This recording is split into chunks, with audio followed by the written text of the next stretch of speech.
The next is the 14th order, constituting the ballot of Venice as it is fitted by several alterations, and appointed unto every assembly to be the constant and only way of giving suffrage in this commonwealth.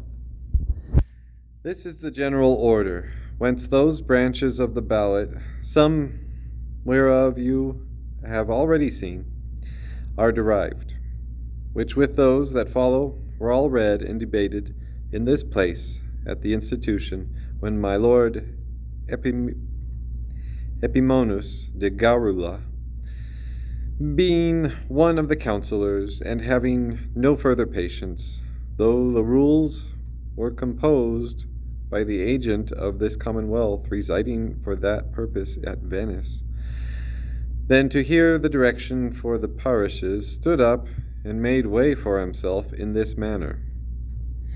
May it please your highness, my lord Archon, under correction of Mr. Peregrine Spy, our very learned agent and intelligencer, I have seen the world a little, Venice, and as gentlemen are permitted to do, the great council balloting, and truly I must needs say that it is for a dumb show the goodliest that I have ever beheld with mine eyes. You should have some would take it ill, as if the noble Venetians thought themselves too good to speak to strangers, but they observe them not so narrowly. The truth is, they have nothing to say unto their acquaintance, or men that are in council sure would have tongues. For a council, and not a word spoken in it, is a contradiction. But there is such a pudder with their marching and counter-marching, as though never a one of them draw a sword, you would think they were training, which till I found that they did it only to entertain strangers, I came from among them as wise as I went thither. But in the Parliament of Oceana you had no balls nor dancing, but sober conversation. A man might know and be known, show his parts and improve 'em. And now, if you take the advice of this same fellow, you will spoil all with his whimsies, Mr. Speaker. Cry you mercy, my lord Archon, I mean. Set the wisest man of your house in the great council of Venice, and you will not know him from a fool, whereas nothing is more certain than that flat and dull fellows, in the judgment of all such as used to keep company with them before, upon election unto our house, have immediately chitted like barley in the fat, where it acquires a new spirit and flowed forth into language that I am as confident as I am here, if there were not such a delight to abuse us, is far better than Tully's, or let anybody but translate one of his orations and speak it in the house, and see if everybody do not laugh at him. This is a great matter, Mr. Speaker. They do not cant it with your book learning, your orbs, your centers, your prime magnitudes, and your nebulones. Things, I profess, that would make a sober man run stark mad to hear 'em, while we, who should be considering the honor of our country, and that it goes now or never upon our hand, whether it shall be ridiculous in all the world, are going in 9 holes, or tro madam for our business, like your dumb Venetian, whom this same Sir Politic, your resident, that never saw him do anything but make faces, would insinuate into you that at this distance to have the only knack of state, whereas if you should take the pains, as I have done, to look a little nearer, you would find these same wonderful things to be nothing else but mere natural fopperies, or capriccios, as they call them in Italian, even of the meanest of that nation.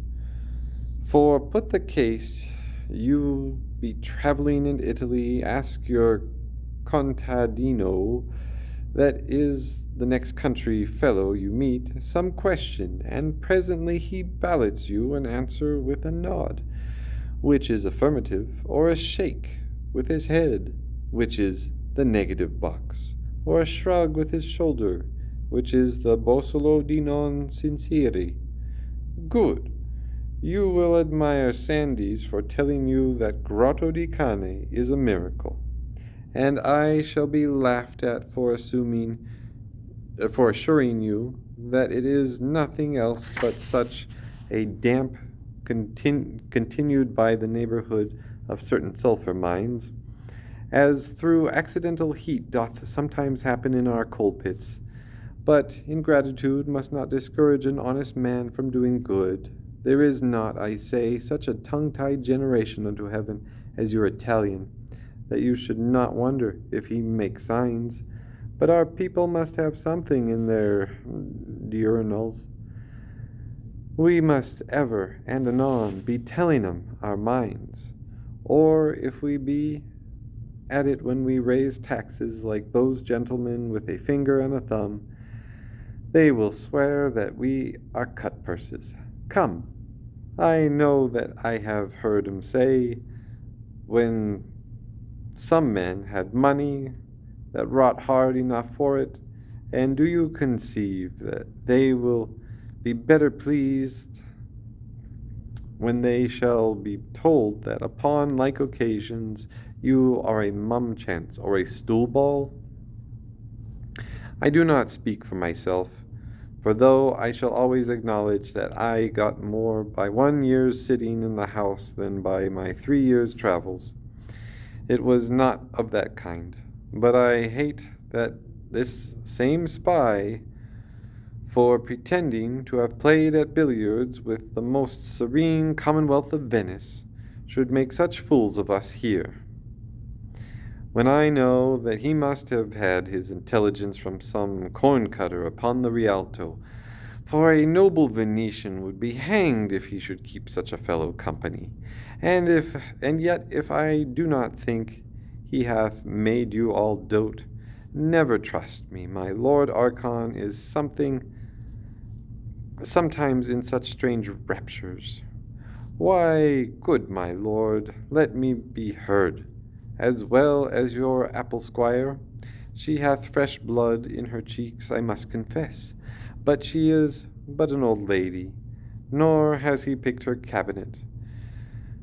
These he sends you are none of her receipts, I can assure you. He bought them for a Giulio at St. Mark's of a mountebank. She hath no other wash, upon my knowledge, for that same envied complexion of hers, but her marshes being a little better scented, saving you presents, than a chamber pot. My lords, I know what I say, but you will never have done with it that neither the great Turk nor any of those little Turks, her neighbors, have been able to spoil her. Why, you may as well wonder that weasels do not suck eggs in swans' nests. Do you think that it hath lain in the devotion of her beads, which you that have puked so much at popery are now at length resolved